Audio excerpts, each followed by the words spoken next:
Bringing in Keith Donovan now, who's the CEO of Airfoil Public Relations, one of our sponsors. And Matt and I go way back with Airfoil. Matt was back at WWJ when they started, and I had just left the Free Press. I think because I mentioned that to Keith before. When was Airfoil founded, Keith? Do you know what year it was? Yeah, it was 2000.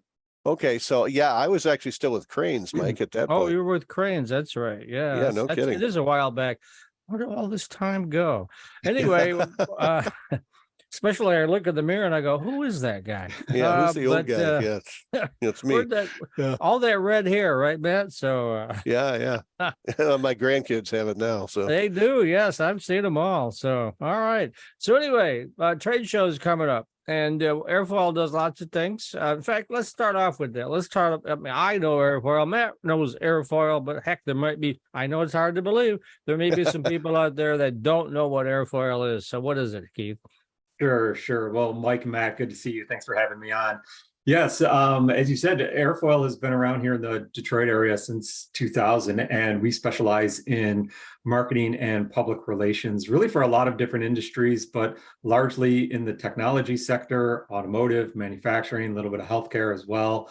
But we are helping brands to really tell their stories, to elevate their brands in the marketplace, to help them reach their audiences with their brand message, with their product messages, and really to help propel their brands and help them compete and succeed more successfully in the marketplace. And yes, as you said, the fall comes, we kind of get to September, October timeframe, and we start to get into the peak of that trade show season, and we've got a lot coming up. Yeah, and we're into the post-pandemic period now where people are back gathering again and at trade shows again, and hopefully the little bump we've seen in COVID will remain just a little bump. But you've got a lot of shows. Tell us about some of the big shows that are coming up in this fourth quarter that we're about to enter and in the first quarter of 2024. Yeah, there's a lot coming up. So especially in the automotive industry, obviously we had the Detroit Auto Show both last week and happening right now. So it's sort of big time for the auto show season. I know you guys are going to talk a little bit more about that as the show goes on. But on the automotive aftermarket side, you have the big SEMA show and the Apex show in Las Vegas, which happens at the end of October, early November. Big shows out there. Of course, a lot of these hit in Las Vegas. You've got the LA Auto Show that's coming up after that in November. That's a big one for a lot of the OEMs who attend that show, maybe are unveiling new products. And then, of course, I think I mentioned it the last time I was on, you've got the Consumer Electronics Show, which happens in early January. And that, of course, is the largest show. We all know that one quite well. And you get a lot of companies, a lot of companies who are vying for attention at a show like that. Yeah, that's one of the things I miss about being at WWJ was I got to go to the Consumer Electronics Show every year. Mike Wendland, formerly of Channel 4 in the Free Press, was my CES guru. He taught me how to plan and how to do that show effectively, because it is so big that unless you have a plan, you're just going to wind up wandering around and lost. It is the world's largest trade show, 140,000 attendees, over 10,000 journalists, like 6 or 7 Cobos Huntington Places. Yes, right. We changed the name again. So yeah, 6 or 7 Huntington Places in terms of square footage. Let's talk a little bit how companies can use shows like that to be successful. We could talk about CES, but really talk about all of these shows and how companies can use this show to launch new products, to win new customers, to just be more successful. Yeah, and I think you're right. This applies to all of these trade shows. I mean, obviously, a lot of these brands go to these shows. It's usually a big opportunity for them to engage with customers, have good sales meetings. But a lot of companies are using these shows, right, to launch new products, unveil new technologies, tell the big picture of their brand story. So there's a lot of opportunity. And by the way, these shows are very expensive to go to. So you're really trying to maximize the time that you have at that show and make the biggest bump for your brand as you possibly can. So a lot of companies use these opportunities to launch new products, unveil new technologies. And so I think there's really there's a lot of planning that needs to go into a show like this to make it successful and to maximize your time there. And I'll tell you, we work with a lot of companies that do exactly this, launch products at these shows. And the first thing we tell them as they go into a show like this and they start their planning is to really do your homework in terms of understanding the marketplace you are entering and what else may be happening at that show. As you said, consumer electronics show, or even some of the smaller shows, there's a lot going on. They're noisy places. And if you're going to do a big product launch, you need to understand what you're competing with and what your competition is saying at these shows. So kind of doing your homework, understanding the news that the other companies are making at that show, and then really, really, really focusing on your messaging to make sure that it's differentiated, that it's going to help your brand stand out from what everyone else is saying. And that's not always easy to do. So I think a lot of planning needs to go in on the upfront to make sure that you've got your story straight, that your spokespeople are ready to go, that you've taken them through that media training so they're really up to speed on the messaging they need to deliver. So you anybody that could help people get ready for these shows? Or is any organization out there, perhaps? Or yeah, I'm throwing you a softball there, Keith. Go ahead, hit it out. Yeah, I mean, this is exactly what we do for clients. PR and media relations in context of this conversation, taking brands to shows like these and helping them tell that story, helping them launch those products is exactly what we do. In fact, we just launched a new blog post called 5 Tips for a Successful Product Launch, which you can find on airfoilgroup.com. We launched that last week, and we encourage everyone to reach out to us, and we can certainly help you through the process. So how should these companies going to these trade shows handle media and their media contacts before the show? That's right. Yeah, guys like us, right, Matt? So that's absolutely exactly. We've worked with all of you for clients throughout the years, and I think you would all say the same thing. It's important, if you are launching a new product, to get in front of your media contacts early, get to them far in advance of the show, and start previewing with them what it is you're going to be talking about at the show. And you can do that under embargo, so those stories aren't going to leak and aren't going to get out there too soon.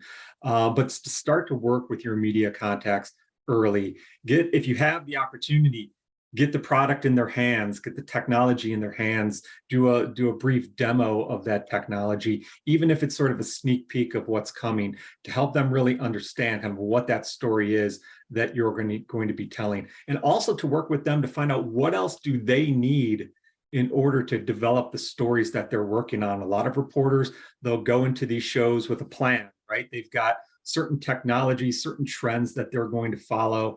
They've got a lot of different audiences that they need to reach, and you need to be partnering with them on what their plan is, in addition to just kind of pushing your own message. Any other tips you'd like to provide? I know I'm looking at a sheet here full of them. So what other tips would you provide? Yeah, I would say 2 more that are really big.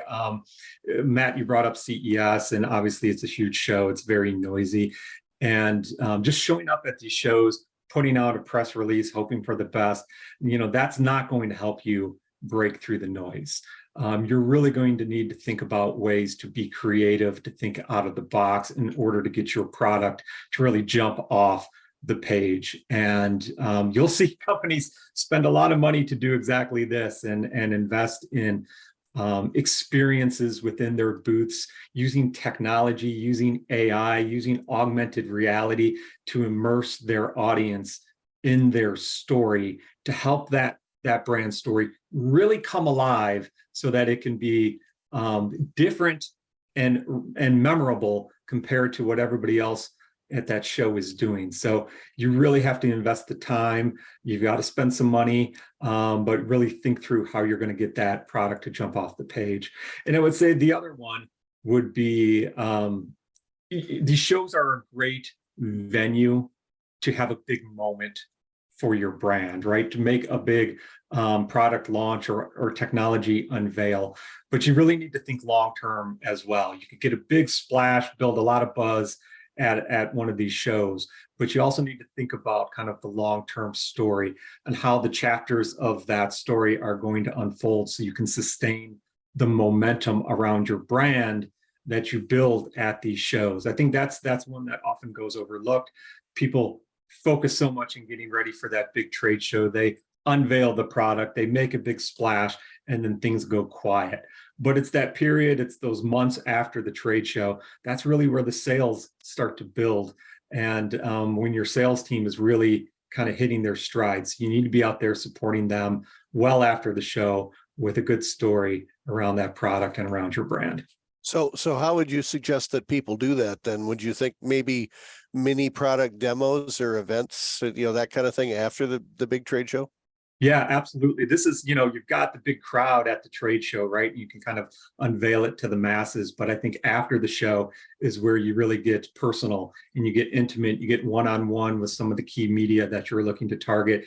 And, you have that more in-depth conversation. Maybe you kind of unveil a new feature that you didn't talk about, or simply start to look at different outlets that you didn't connect with at that show and continue to extend that story. Do you think after parties are effective? I mean, that's where you, especially with, it's the old adage in journalism, if it's not catered, it's not covered. Yeah, I heard a cruder version of that from a television crew once. It's, if you don't feed us, you don't need us. That's it. Yes. But I'm just saying, I've been to a lot of events, and I kind of like it when you're more in a networking atmosphere like that. This maybe some C-level folks are there, and you get FaceTime with some C-level folks you wouldn't typically get past the PR department on, or the executive secretary, most likely. Do you find those effective? I do. I think that's a great venue to network and have deeper conversations. As you said, Mike, kind of get access to people you might not have otherwise. So I think it's definitely worth your time to spend to spend some time in venues like that. I'll tell you, the other thing I think we find is really effective as well is having an event or a dinner outside of the main event, right? Because you're kind of competing with all the noise. But if you can have something before the show that's a little bit more intimate, a little bit more personal, you get a smaller group of just the right people, you can really kind of extend your message and kind of get ahead of a lot of the noise that you're competing with at the show. Yeah, that's something I saw work at CES. You'd see these companies, they would have a show booth, but then they would also have a hotel room someplace or a hotel suite someplace, where they would also demonstrate the product, and you could get really one-on-one with the product and, a rep of the company. So it's not, the crowded, noisy show floor is not always the most effective way to communicate. Yeah, that's, as I said, you have to get creative with your thinking, and you have to kind of go against the grain a little bit in order to stand out. But we've done that with a lot of clients. It's kind of having that event before the event or even afterwards, to kind of get deeper into the technology. And boy, that is time really well spent. I think that's where a lot of the relationships get built. Okay. Any other tips, points you want to make before we let you go? No, simply put, start your planning early. You can never plan too soon. These always take a lot of time and attention and resources. So the sooner you get your plan together, the sooner you engage a partner, a marketing or PR partner to help you with that planning, the better off you'll be. Okay. All right. Matt, if people want more information on this, how do they get a hold of you and Airfoil? Sure. Again, airfoilgroup.com. You can find us there. You can read more about our tips and tricks on our blog, or you can reach me directly at Donovan@airfoilgroup.com.